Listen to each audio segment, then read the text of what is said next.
Ethan had flown the Apache many times before. For most pilots, the helicopter was only a machine, but for him it was almost like a trusted friend. Every switch, every sound, every small vibration, he understood all of it. It gave him a sense of purpose. It gave him peace. On that warm afternoon, when the desert air shimmered with heat and the sky looked endless, he felt the same calm he always felt when he was in the air. His day was supposed to be simple, a routine training flight, no pressure, no danger, just perfect weather and an open sky.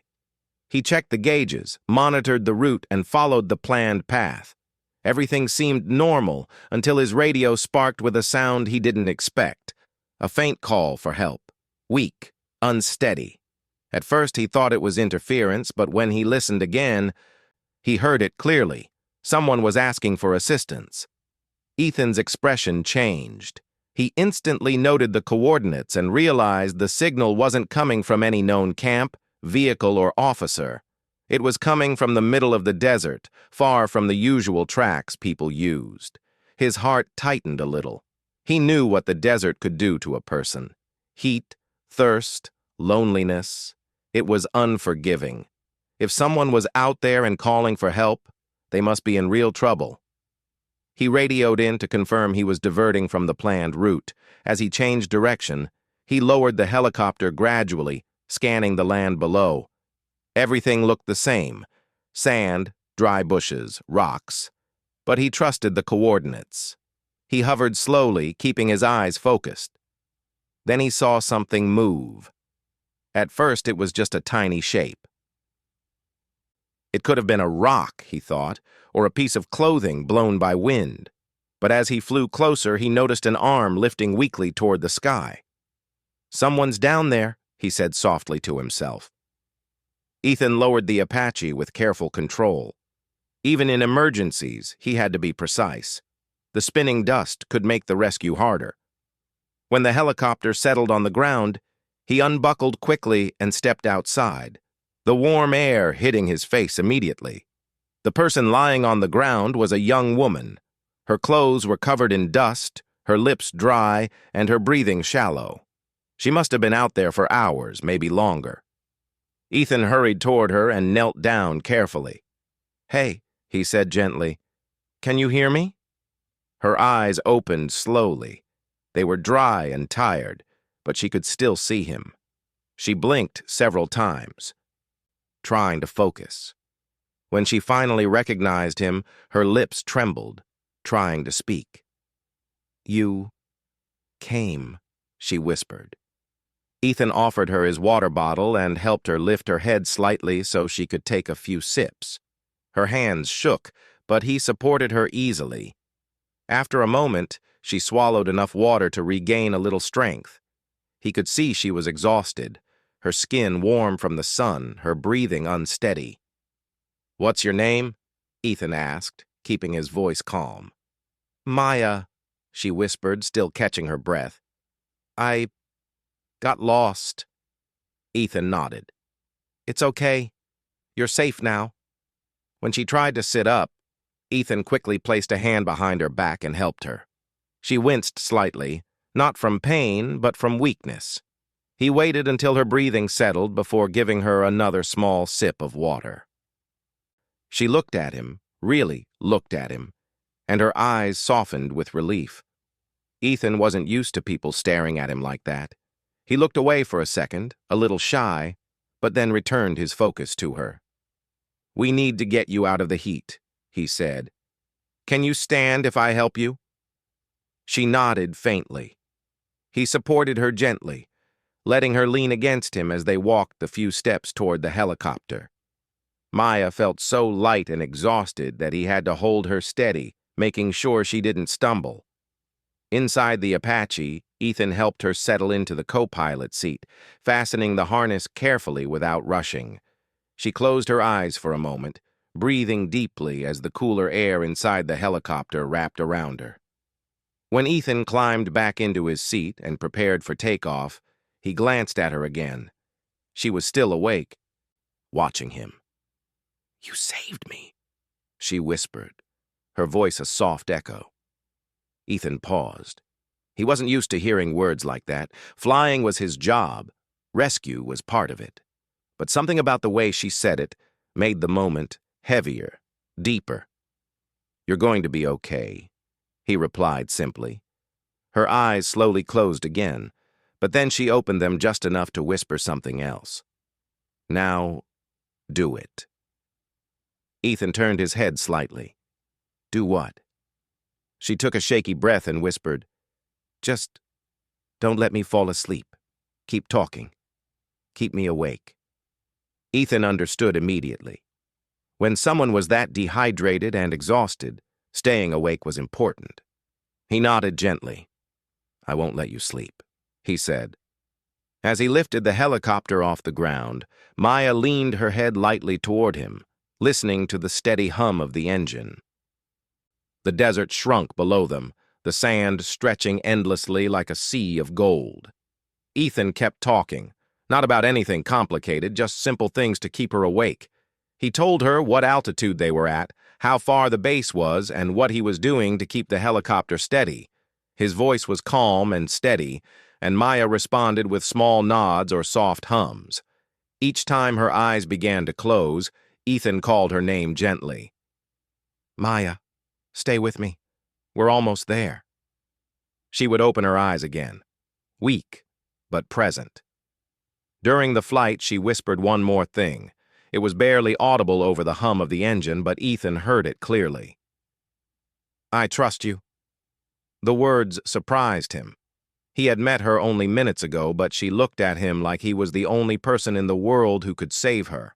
And in that moment, he realized something. Not everyone got to witness raw trust like that. It humbled him in a way he didn't expect. As the base came into sight, Ethan felt a sense of relief. He knew she would receive proper care now. He radioed the medical team, informing them of the condition. When he landed and opened the door, Maya tried to speak again, but her voice was almost gone. Ethan leaned closer, and she whispered with the last bit of strength she had, "You saved me." Again. Ethan didn't smile often, but this time, a small, natural smile came to his face. He helped her out of the helicopter and handed her gently to the medical team. Even as they took her away, her hand reached slightly toward him for a moment as if she didn't want to let go. He noticed it. He felt it. But he stayed calm and let the team do their job. As they carried her toward the clinic, she turned her head weakly to look back at him one last time. Their eyes met for a second, just a second, but something passed between them, something he couldn't fully explain. Ethan watched her disappear inside the building. The desert wind blew softly around him, but he barely felt it. His mind was still with Maya, the girl he found in the middle of nowhere, the girl who whispered trust into his hands. He didn't know yet how that moment would change his life, but it had already begun. The doctors at the base clinic worked quickly. Ethan stayed outside the room for a moment, watching through the small window as they gave Maya fluids and checked her condition. He didn't usually stay around after a rescue. Once the person was safe, he moved on to the next task.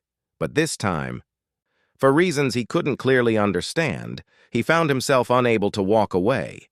A senior doctor stepped out after a while and nodded at him with appreciation. "You brought her just in time," the doctor said. A little later, and she might have collapsed completely. Ethan nodded quietly. "Is she going to be okay?" "She will. She only needs rest and water. You did well." It wasn't common for doctors to praise pilots, but Ethan accepted the words with a simple nod.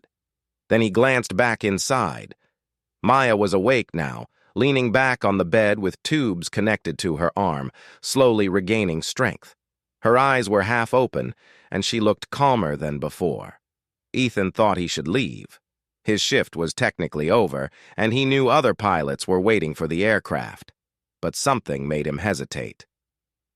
He kept looking through the glass window until she lifted her head and noticed him. Their eyes met again. Even though she was tired, her lips curved into a soft smile. That one small smile made Ethan shift his weight. almost as if his chest softened.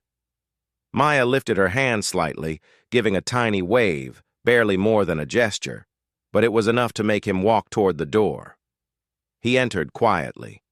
Maya tried to sit up when she saw him, but he raised a hand gently. "Don't move too much. Just rest." She let out a small breath. "You came inside. You waved," he replied simply.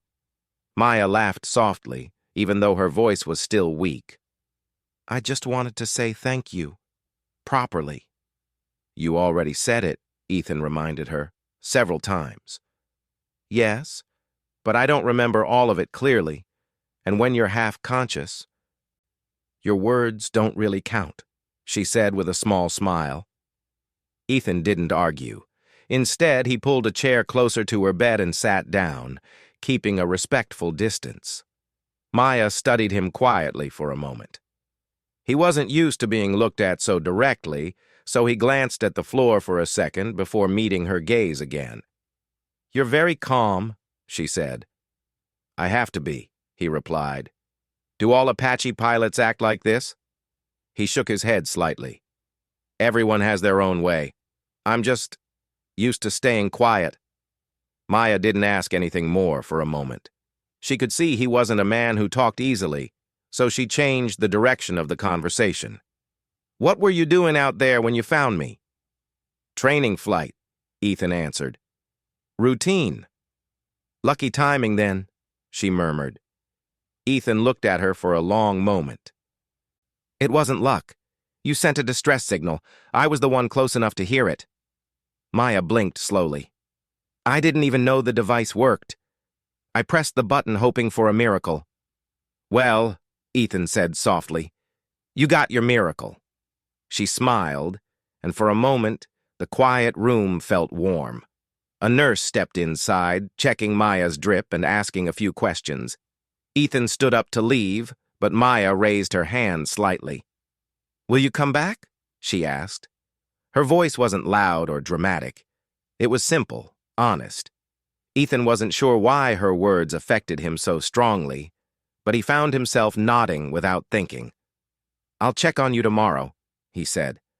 Maya relaxed at his answer, and the nurse smiled knowingly before leaving the room. The next day, after finishing his duties, Ethan found himself standing outside the clinic again. He didn't plan for it, but his steps led him there naturally. When he walked in, Maya looked much better. She had more color in her face, her eyes brighter and more awake. "You came," she said, sounding almost pleased. "You asked me to," Ethan said. She laughed. "I didn't think you'd actually listen. You look like the type who forgets personal things because of work." Ethan thought about it for a second. "Sometimes," he admitted. "But not this time." Maya tilted her head a little. "Why not?" He didn't have an answer, not one he could express. Instead, he pulled the chair closer again. "How are you feeling?" "Better, much better. They said I can leave the clinic tomorrow." "That's good." A small silence passed between them, but it wasn't awkward. Maya looked comfortable with him, and Ethan found himself relaxing in a way he rarely did around strangers. Slowly, she began telling him how she ended up in the desert. She wasn't reckless. She was simply trying to follow a hiking route she had researched. She miscalculated her water supply and lost track of the markers. "I thought I could handle it," she said, shaking her head at herself. "Turns out, the desert doesn't care how confident you are." Ethan nodded in agreement. "The desert is simple. It demands respect." "I know that now," she said gently. "Thanks to you." Whenever she said things like that, Ethan didn't know what to say. Compliments weren't something he knew how to receive, but Maya gave them naturally, without exaggeration. Every few minutes, someone from the medical team would come in, but Maya kept her eyes on Ethan. He noticed it every time. She looked at him like she wanted to understand him, how he thought, how he lived, why he remained so calm all the time.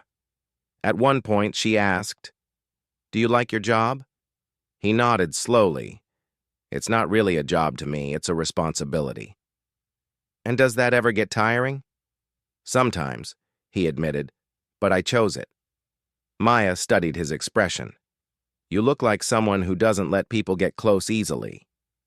Ethan didn't respond immediately. He wasn't offended.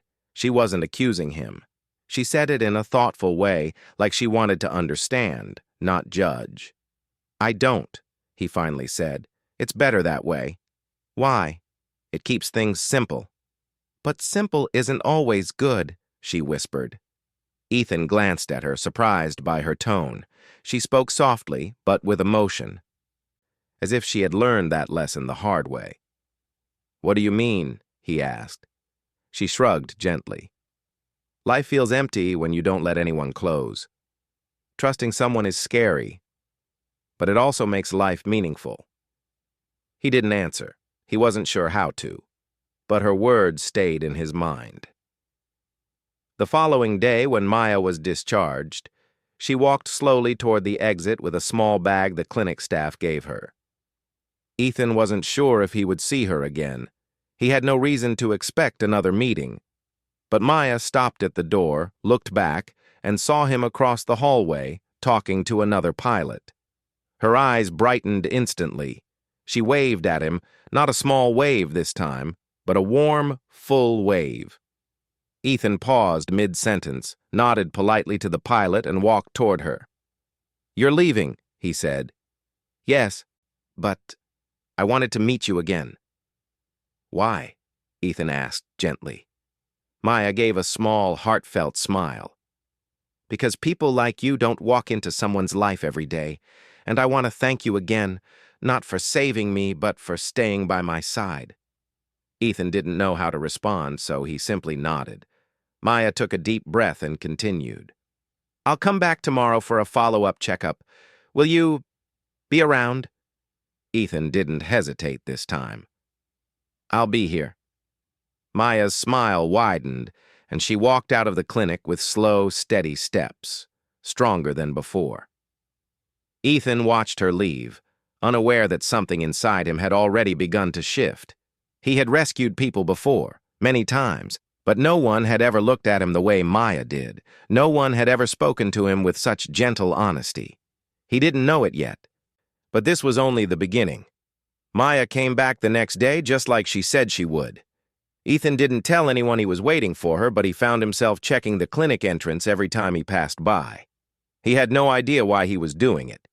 He kept telling himself it was just to make sure she was recovering well. But deep down, a softer truth began to take shape. He simply wanted to see her again. When she finally walked in, wearing comfortable clothes and holding a small water bottle, she saw him before he saw her. Her face lit up in a way that surprised him. People didn't usually look happy to see him. Respectful? Yes. Calm? Sometimes. But happy? Rarely. You're here, she said, stopping in front of him.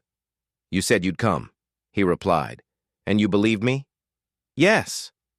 Maya smiled, a warm, open smile that made the quiet hallway feel brighter. The doctor came and took her inside for her follow-up checkup. Ethan didn't follow, but he waited. He stood outside, leaning against the wall, arms lightly folded, pretending he was just resting. But the truth was simple. He wanted to talk to her again. When Maya stepped out 15 minutes later, the doctor nodded with approval. She's perfectly fine now. Just needs rest and proper food. Maya thanked him, then walked toward Ethan. Are you busy right now? She asked softly. Not immediately. Can I show you something? Just 5 minutes. Ethan didn't know what she wanted to show him, but he nodded. Maya led him outside the base's main building to a shaded bench near a few small desert plants. She sat down and patted the space beside her. Ethan hesitated. Not because he didn't want to sit, but because he wasn't used to being invited so casually. But Maya waited patiently, so he finally sat down. I wanted to say thank you again, Maya said gently. But today, I want to thank you differently. Ethan looked at her, slightly confused. Differently? She nodded. Yesterday you treated me like someone important. You talked to me, you stayed, you made me feel safe. Not everyone does that. I was doing my job, he said quietly. No, she replied, shaking her head. Your job ended when you brought me to the clinic. Everything after that was kindness.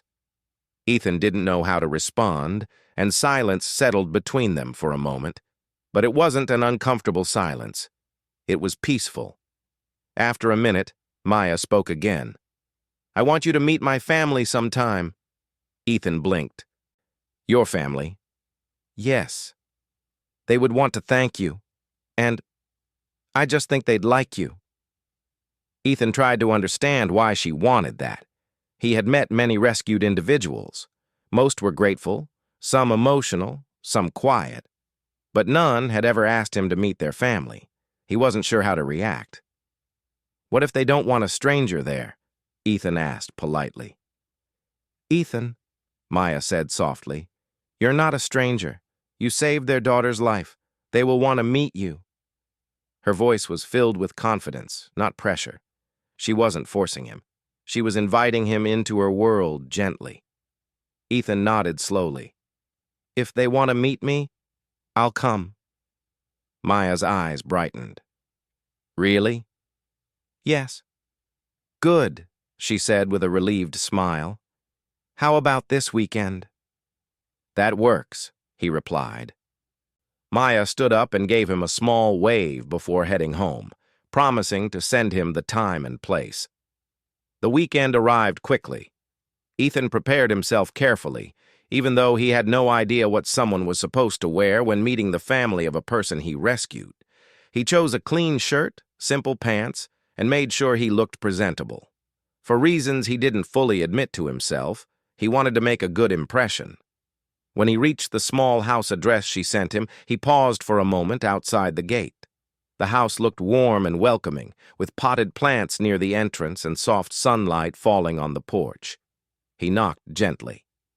Maya opened the door almost immediately. Her face brightened when she saw him.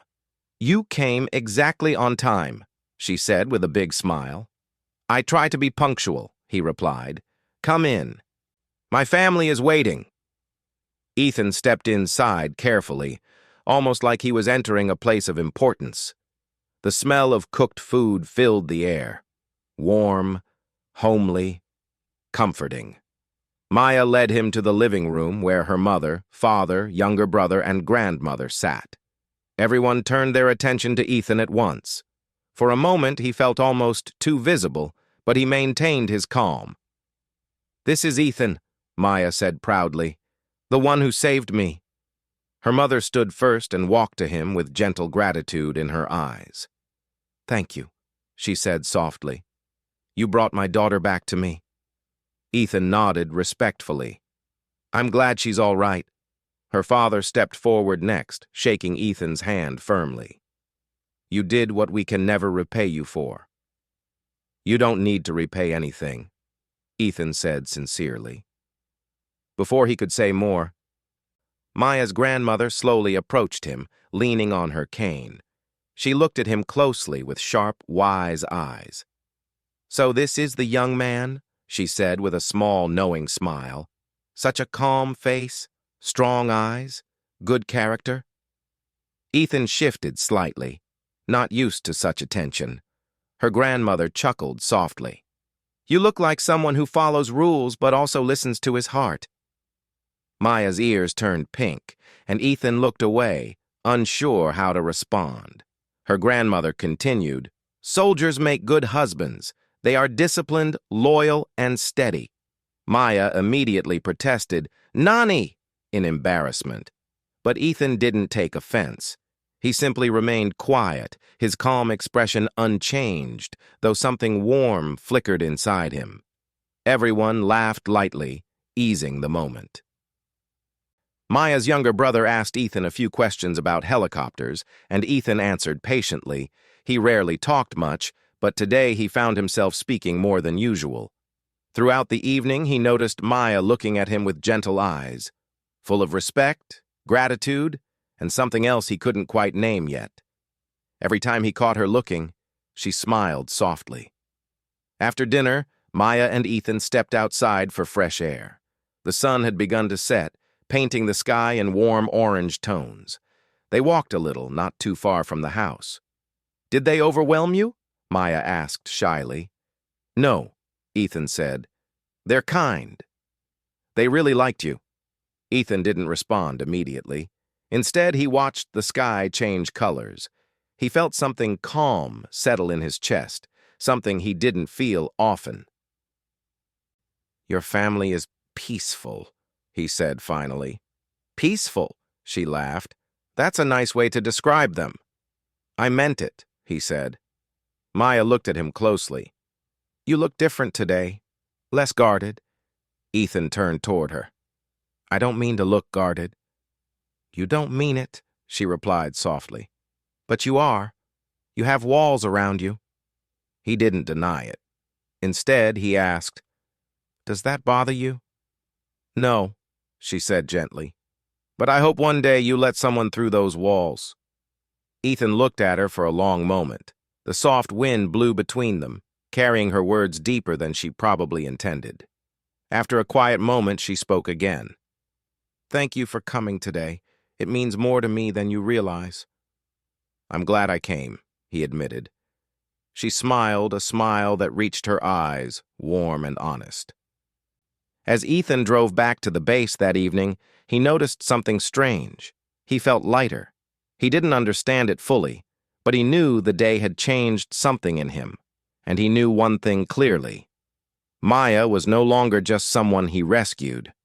She was becoming a part of his thoughts, and maybe slowly, a part of his life.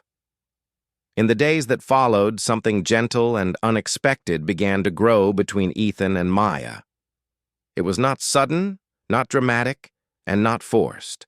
It happened in small moments, tiny, soft pieces of life that slowly stitched them closer without either of them realizing how much had changed. Maya started visiting the base more often, not because she had to, but because she wanted to. Her follow-up appointments ended quickly, yet each time she finished, she walked outside hoping to see Ethan. And almost always, he was there. Sometimes he was adjusting the Apache. Sometimes he was reviewing reports. Sometimes he was walking across the grounds with calm steps. But somehow, every time she came, their eyes found each other, like it was becoming a quiet routine meant only for them. One afternoon, Maya approached him near the helicopter hangar. Ethan was checking the blades, running his hand along the metal carefully, his eyes focused, his movements precise. "You always look so serious when you work," Maya teased when she reached him. "I'm just focused," Ethan replied without looking up. "You're always focused," she added. "Is that bad?" "No," Maya smiled. "It's your way. I'm just trying to get used to it." Ethan glanced at her then, only for a second, but the look held a softness he didn't usually show. "What brings you here today?" he asked. "Do I need a reason now?" she asked playfully. Ethan hesitated, unsure how to respond, and Maya laughed at his expression. "I'm kidding," she said. "I brought something for you." She handed him a small container. It was warm. "I cooked lunch," she said gently. "My mom insisted I bring some for you." Ethan held the container carefully, almost like it was something delicate. "Thank you." "Open it," Maya said. He did. Inside were simple home-cooked dishes, rice, vegetables, and pieces of bread. Ethan stared at it quietly for a moment. "Is something wrong?" Maya asked softly. "No," Ethan said. It's been years since someone gave me homemade food." Maya's expression softened, and she sat beside him on a wooden crate near the hangar. "Well," she said, "you have it today." "Try it." Ethan picked up a small piece and tasted it. His calm face didn't change much, but Maya saw his eyes soften. "It's good," he said simply. "Only good?" she teased. He paused. "Very good." Maya laughed, happy with his answer. She watched him eat slowly, respectfully, as if he appreciated every small thing. That was one thing she admired about him. Ethan never rushed through anything, not food, not conversations, not relationships. He lived with patience. After Ethan finished eating, they sat in the shade together for a while. The wind was light, and the desert sun softened behind thin clouds. It was peaceful. "Can I ask you something personal?" Maya said after a few moments. "You can ask," Ethan replied gently. "When you rescued me, what did you think? I mean, you didn't even know who I was. Yet you stayed with me the whole time." Ethan looked straight ahead before answering. "I didn't think," he said calmly. "I just acted. When someone needs help, you help. But you stayed," she insisted softly. "Many people would save someone and move on. You didn't."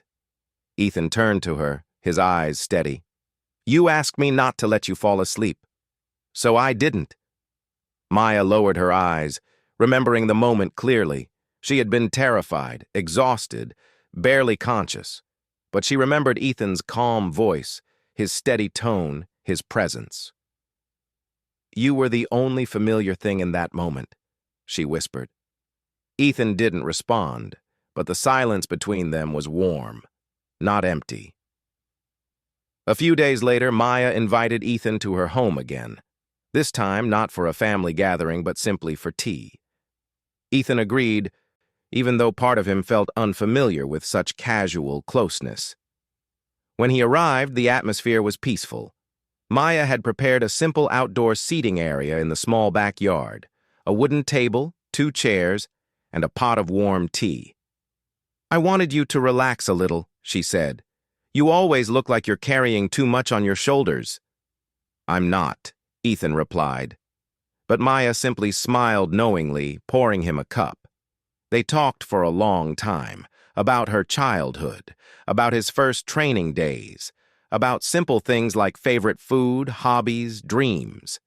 Ethan rarely spoke about himself, but around Maya, he found it strangely easy. Her presence didn't demand anything. She listened gently, patiently. At one point, Maya asked, "Do you ever get lonely?" The question surprised Ethan. He opened his mouth to speak, but the words didn't come out immediately. He took a slow breath. "I don't think about loneliness," he said finally. "I keep myself busy." "That's not an answer," Maya whispered. Ethan's eyes shifted away. He wasn't avoiding her. He was thinking. "Maybe," he said softly. "I am lonely sometimes." Maya's eyes softened. "I am too," she admitted. "But it feels less lonely when you're around."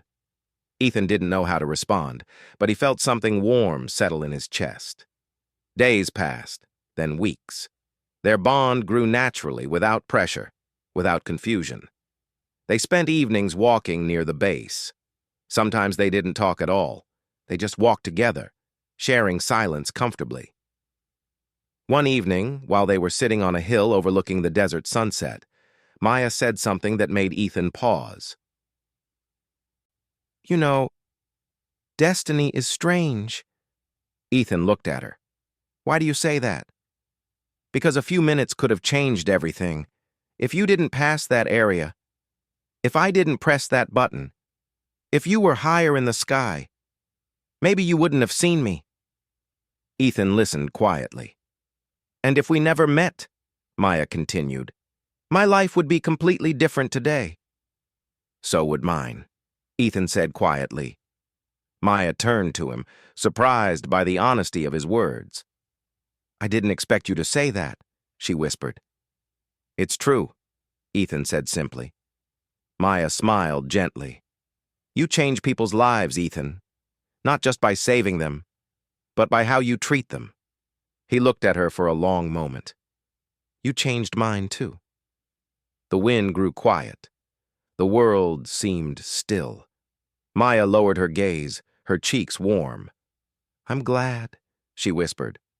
One afternoon, Maya's family invited Ethan again, this time for a small celebration. It wasn't a big event. It was simply a dinner to mark gratitude, peace, and new beginnings. Everyone welcomed him warmly. During dinner, Maya's grandmother watched Ethan closely again and whispered to Maya, "He sits like he belongs here." Maya blushed, glancing at Ethan, who was unaware of the comment. After dinner, Maya walked Ethan to the gate again, just like before. But this time the air felt different, full of unspoken meaning. "You know," Maya said softly, "everything with you feels safe." Ethan met her eyes. "Everything with you feels peaceful." They stood there silently for a moment. Nothing more needed to be said. As Ethan walked away, Maya watched him go, realizing something quietly but clearly. She had grown attached to him, not because he saved her life, but because he understood her heart without trying. And Ethan, though quiet and steady, felt something shifting too. He had built walls around himself for years, but Maya had slowly, gently, patiently stepped through them. Neither of them said it yet, not out loud, but the truth was clear. This was no longer chance. It was becoming something deeper. Ethan woke up before sunrise, as he usually did. His training had made early mornings feel natural, but today something felt different. The base was quiet, but there was a strange sense of excitement in the air, like the world was preparing to tell him something important. He sat on the edge of his bed for a moment, rubbing his eyes, trying to understand why he felt so alert. The previous evening had been peaceful. He and Maya had spoken on the phone for a long time, about small things, about memories, about how peaceful life could feel when you found the right person to share moments with. Her voice had been soft, warm, and full of something he couldn't quite explain. Just as he stood up to make his bed, a quick knock came at his door. It was unusual for anyone to visit him this early unless there was urgent work, and even that didn't usually come with such a quiet, excited tap. He walked toward the door, confused but calm, and opened it. Standing outside were Maya's cousins and uncle, all smiling in a way that made him even more puzzled. "Good morning, Ethan," her uncle said warmly. "We hope we didn't wake you." Ethan shook his head. "No, sir. Is everything all right?" They exchanged glances, trying to hold in their excitement. One of the cousins, a young boy who always admired Ethan's courage, stepped forward and whispered, "She's waiting for you." Before Ethan could ask who, the boy quickly added, "Maya." Ethan blinked. "Waiting? Why? Is she okay?" "Oh, she's perfectly fine," the uncle said with a smile. "Very fine, in fact. But you should come with us." There was a calm but clear happiness in their voices. Ethan didn't know what he was about to walk into, but he felt no fear, only curiosity. He quickly washed his face, put on a clean shirt, and stepped outside, joining the family. They led him past the base gates and toward a nearby open area where families sometimes gathered for small celebrations. As they walked, Ethan noticed soft music in the distance, the kind played during peaceful family gatherings or joyful moments. He also noticed the morning sun beginning to rise, painting the sky with gentle shades of pink and gold. The air felt fresh, like it was welcoming something new. When they finally reached the open clearing, Ethan stopped in surprise. There, under a simple canopy decorated with white cloth and fresh flowers, stood Maya. She looked calm, confident, and more beautiful than he had ever seen her. She wore a traditional dress with soft colors, and her hair was neatly tied back with delicate ornaments. Her smile alone could have stopped time. Around her stood her parents, grandparents, and close family friends. The setup was simple, but filled with warmth. There were no loud noises, no distractions, only genuine happiness. Ethan's heart beat a little faster. He stepped forward slowly, unsure of what was happening but unable to look away from her. Maya took a small step toward him. "Good morning, Ethan," she said softly. He nodded gently. "Good morning, Maya. Everyone said you were waiting for me." She smiled with a shy confidence. I was. Ethan felt a strange mix of confusion and warmth. Is everything okay? You look different today. Maya took a breath, steady but emotional, and said, I spoke to my family last night. I told them something important, something I have been feeling for a while. Her mother stepped forward, smiling proudly. She told us how much you mean to her, how your presence gives her peace, how your kindness changed her life. Ethan felt his breath catch. He had always cared for Maya, deeply even. But hearing her family say these things made everything real in a new way. Maya's father continued, She said she has found someone she wants to build a future with, someone she can trust, someone who stood by her when she was most vulnerable. Maya looked at Ethan again, her eyes gentle. That someone is you. Ethan stood still, trying to understand the moment. Maya, I don't know what to say. You don't need big words, she said softly. I just need you to listen. She walked up to him, close enough that he could hear her calm breathing. When you saved me that day, I didn't only survive. I changed. I learned to trust life again, and then I learned to trust you. Every moment we shared made me feel like I was walking toward something meaningful. I realized that life feels complete when you are beside me. There was no pressure in her voice, only sincerity. Her grandmother, standing nearby, chuckled softly. Child, you should tell him the whole truth. Maya laughed gently, then turned back to Ethan. I told my family that if I ever marry someone, it would be you. And they supported me. Ethan felt the world get quieter around him. The morning air seemed to pause, waiting for his reaction. Her father said gently, Son, we are not here to force anything. We are here because our daughter made a decision from her heart. If you do not feel the same, we will respect that.